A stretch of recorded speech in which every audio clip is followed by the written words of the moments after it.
my name is Jenna and today I'm here with a new video for you. So I figured out not too long ago, as in when I was a child, so a long time ago, that I absolutely love and adore movies, and I tend to watch kind of a lot of them over the months. Especially since my local cinema recently dropped its ticket prices down to only $10, so I go to the cinema pretty much anytime I can because cheap movies, and it's actually cheaper to buy a movie ticket now than it is to buy a DVD, so yeah.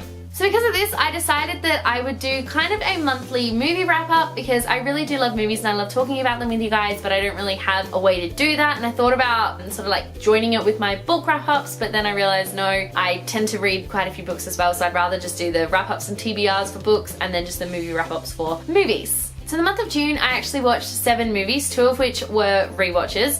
Some of them I saw I think I saw 3 of them in the cinema, maybe, and the rest of them I saw here at home. So I'm just gonna jump straight into what movies I saw, what rating I gave them, and why I did or didn't like them. So the first movie I saw in the month of June was The Mummy. Now, this is the new Mummy that came out this year. I was really hesitant about it when it first got announced, and I was sort of like, I don't know how to feel. But then the trailers came out, and the trailers actually looked kind of decent, so I went, you know what, I'm gonna give it a go. And I did, and it was terrible! Oh, man, okay. It was a really, really not good movie. Alright, I gave it 2 out of 5 stars, and that's me being generous. So, my friend and I, we went and saw it together, and we sat there. When the movie finished, we both kind of went,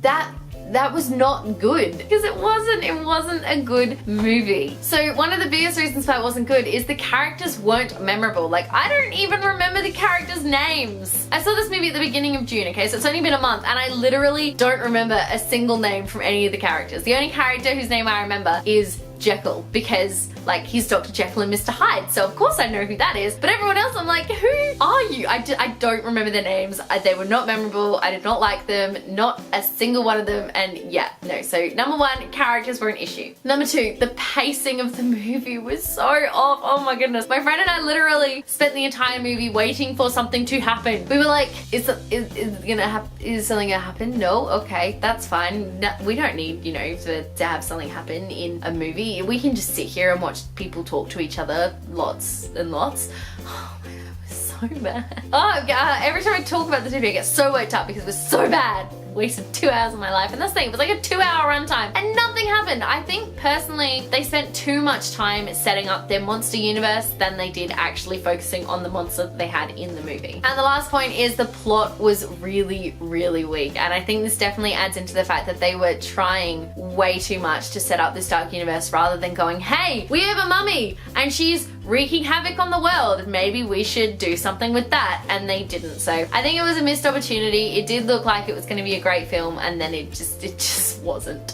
So the next movie that I watched was Wonder Woman, and I am not a DC girl. I'm definitely a Marvel girl through and through. I've seen all the DC movies, and with every one I watch I get more and more angry because I get worse and worse. But this is a DC movie I actually enjoyed. I thought Wonder Woman was quite a good film. It had a great message, it had the humor, it had the action, it had the kind of dark tinges. So kind of everything about it made me really happy. So I ended up giving this one a 4 out of 5 stars, which I never thought I would do for a DC film. I do have to say that it was a little bit predictable at times though. Like, I guessed kind of the whole ending situation, what was going to happen there, who was going to be the god, and what was going to happen to the characters. So I kind of guessed all of that, but I mean, that's fine. Not every movie has to be surprising. Some movies just have to be predictable, and this is kind of one of them. But one thing I loved the war setting, like setting it in, I'm pretty sure we figured out it was World War I, because I spent the entire time sitting there going, what war is this? And then eventually they started talking about the mustard gas, and I was like, right, World War I.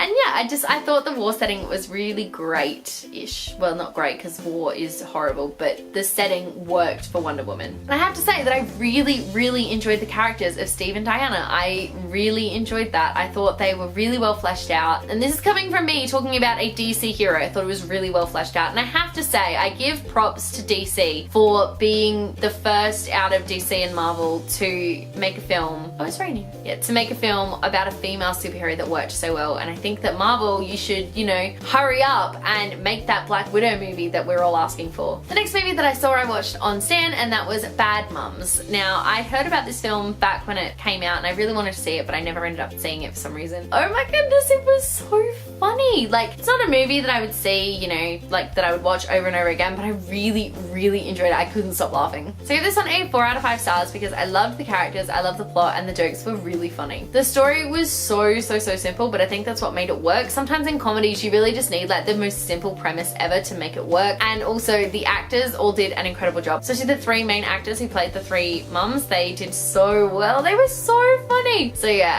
I really highly enjoyed that movie. It was just funny because I never used to like comedies and now I kind of do. So the next film that I saw was actually a rewatch, and that was Beauty and the Beast because it came out on Blu-ray, so I bought it and I watched it as kind of my celebration, like, yeah, you finished uni for the semester sort of thing, and it was just as good as the first time round. I loved it so much. My goodness, none of my opinions have changed. So I have a full review of this movie, which I'll leave linked in the description box below if you wanted to check out my more full thoughts on it, and also my lip sync disaster that ended up being me lip syncing to every song. I didn't mean for that to happen, just kind of did. But yeah, I really enjoyed that film because it was so lovely and so adorable. And now I really want to watch it again. The next film that I watched was Baywatch, and I saw this movie because I love Zac Efron, Dwayne Johnson, and Alexandra Daddario, and they're kind of the ones who are in this movie. But I mean, it was funny and I did enjoy it, but it wasn't anything to rave about. It wasn't that great. Like, I had a friend who said it was an amazing movie, and when I saw it, I was like it was good, and I did enjoy it. You know, some of the jokes were really funny, but it wasn't that great. Basically, it was exactly as advertised. It was just a stupid film with a stupid premise. But I never watched the original show. There were a lot of callbacks to the original show. I know they had a couple of actors make cameo appearances in the movie, which I thought was really cool, but for the most part I was like, I don't really think this is that great of a movie, but I did really enjoy it. So I don't know if I've said this, but I gave it 3 out of 5 stars. Then I watched the Power Rangers movie. Now, I really wanted to see this film because I knew about the Power Rangers, never really watched it as a kid, but I love Naomi Scott and Becky G. They played the pink and the yellow Rangers, and I really wanted to see it. So I wanted to see it in cinemas because I thought it would be really awesome, but I didn't get around to it because I just was so busy. So I bought it on Blu-ray and I got it home and I watched it, and it was not awful, but also not that good. So I think one of the biggest issues with it was the pacing and the characterization. Like, the pacing of this film was so off, and also it had a really uneven tone. Like, 1 minute it'll be all happy-go-lucky, the next minute it's like doom, dying, everyone's dead, and then the next minute it's, oh yeah, it's happy again. What? It was so uneven, and I just really struggled to like love anybody. And that's the thing, like, I spent 2 hours with these characters and I have no idea who any of them are. I don't even know their names. Oh, do I know their names? Hold on, no, I can get this. Okay, the Pink Ranger is Kim, the Yellow Ranger is Trini, I think there's a Justin, he could be the Red Ranger.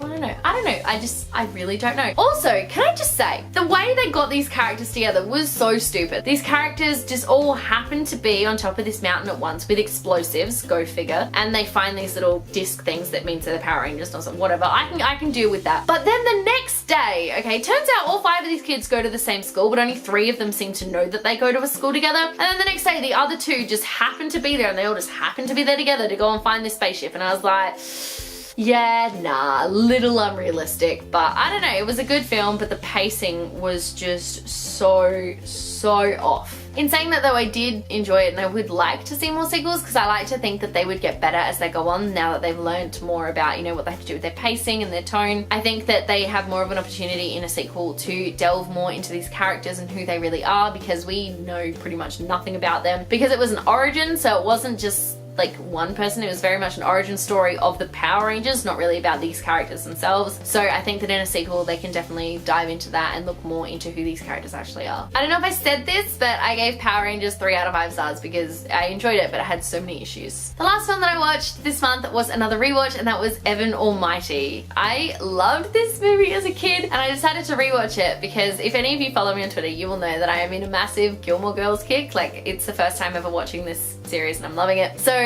when I found out that Lauren Graham was actually in Evan Almighty, because I was looking at her for this whole time, I was like, you look so familiar. I knew she was in Pacifier, but I was like, you have to have been in something else. I went through, found out she was in Evan Almighty, and just went, oh, okay, I need to rewatch this movie. And I did, and it was still so enjoyable. It was so funny. It was so cringy though at times. I was like, oh, gross. But it had some great actors in it, and I absolutely loved it. So I ended up giving it a 4 out of 5 stars. So there we go, those are the 7 movies that I watched this month. Wow, 7 movies. 7 movies really isn't that much, like it's not even 2 movies a week, so yay me I guess. But I do spend a lot of time watching television shows over movies. Thank you very much for watching. Let me know in the comment section below if you have watched any of these movies and what you thought. I would love to know. If you like this video, be sure to give it a huge thumbs up and don't forget to subscribe to my channel so you don't miss a thing. Stay random, bye.